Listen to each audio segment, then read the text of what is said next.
Managerial changes. We saw yesterday that Ruben Almiron has said no currently to the Liverpool offer that has come through. A lot of people thought it was a done deal, but then Liverpool's offer hasn't been good enough for the manager, so he said no.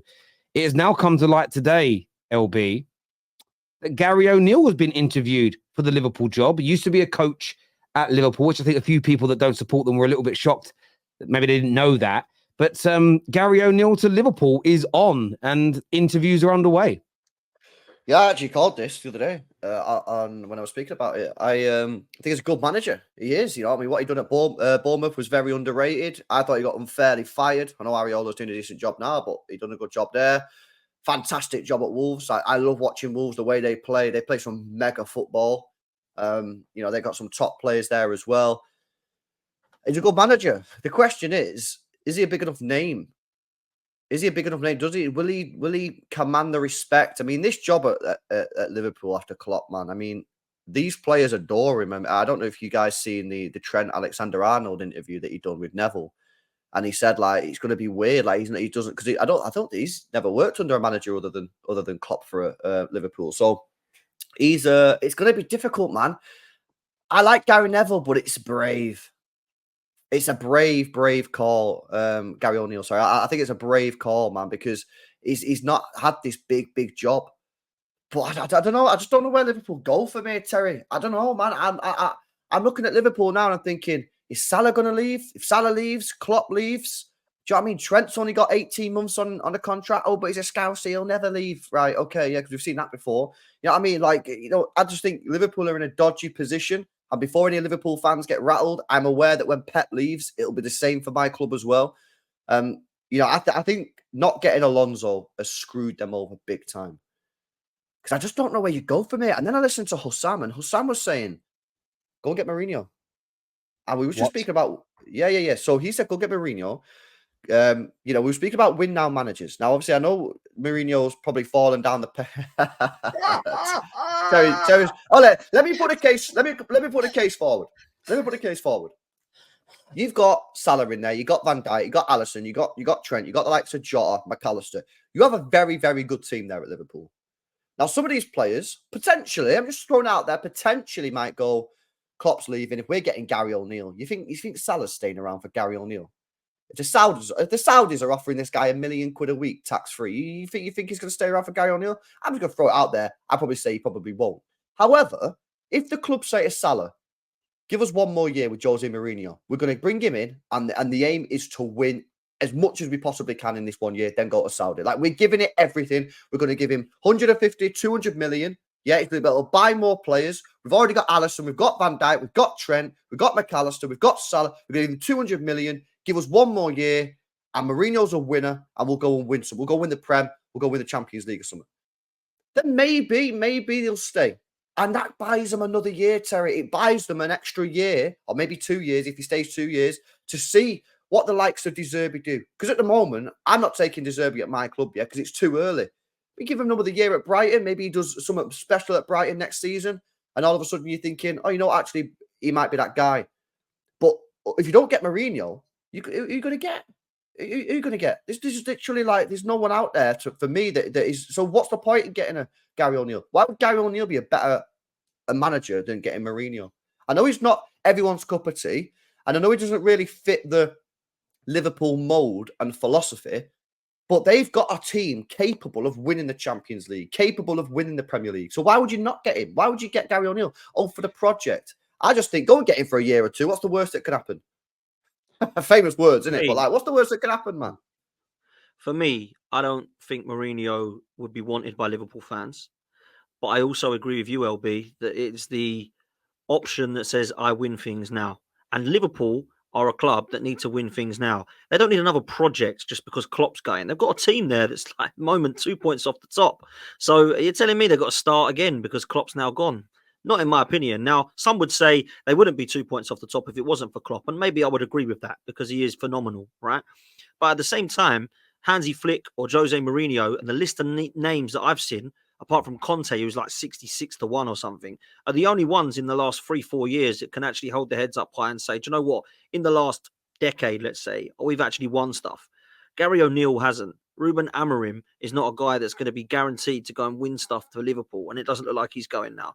Even Xabi Alonso, that was the one that everyone looked at, and everyone started to go, yeah, but it would still be a risk. Now he's absolutely smashed it out of the park in the Bundesliga, and everyone's really disappointed that he's now not going to be one of the names that they're linked with. But I'm with LB. Look at that list of managers. Fernando Torres was on there.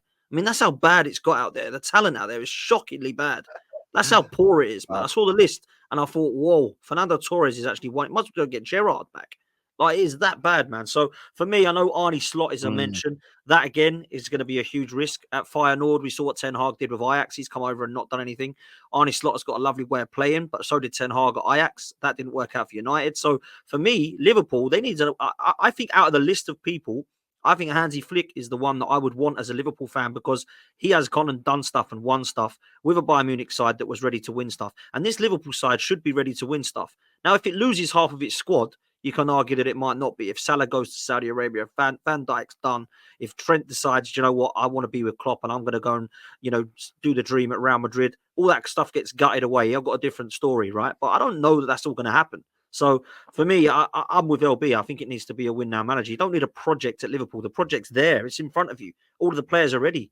And you talk about those players as well, Dan. Like, is not the best way of keeping them to stay, go and get in like an elite level manager? Absolute facts, bro. Do you get me? I mean, look at Trent, right? Look at Trent, for example, yeah?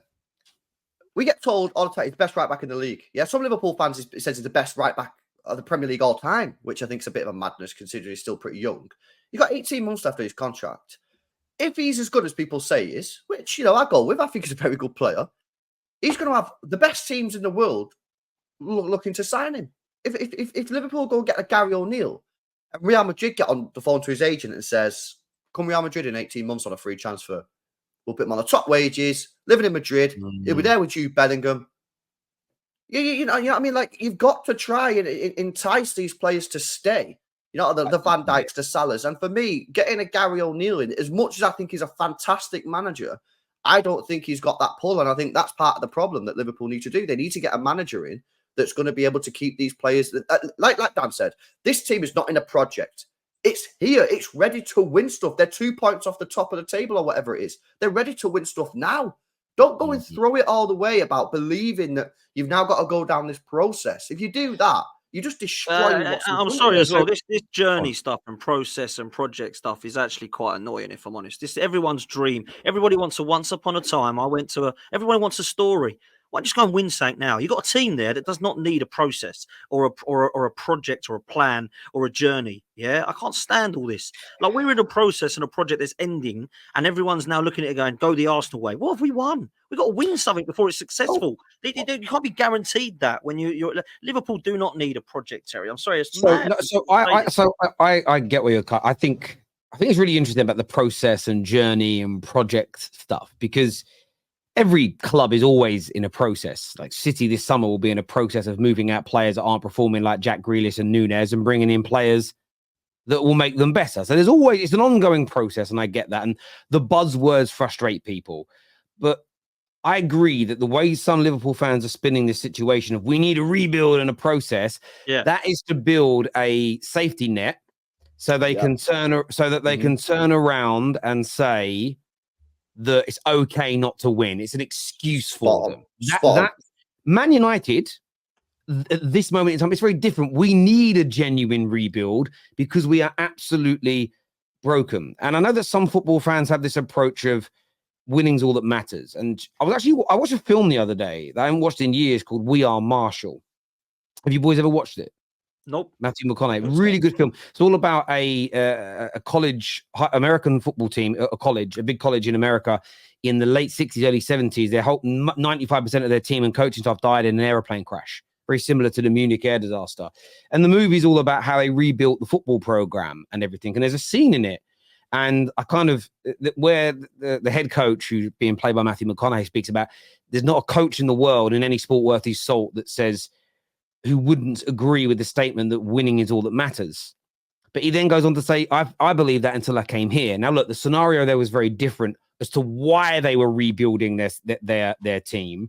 But the premise remains the same.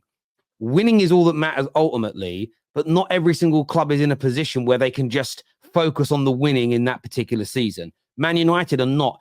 in that space right now, as an example. Liverpool are, though.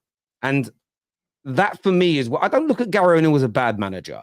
And obviously, I think James Pearce has come out in the last 20 minutes or so and said that he's not under consideration by Liverpool.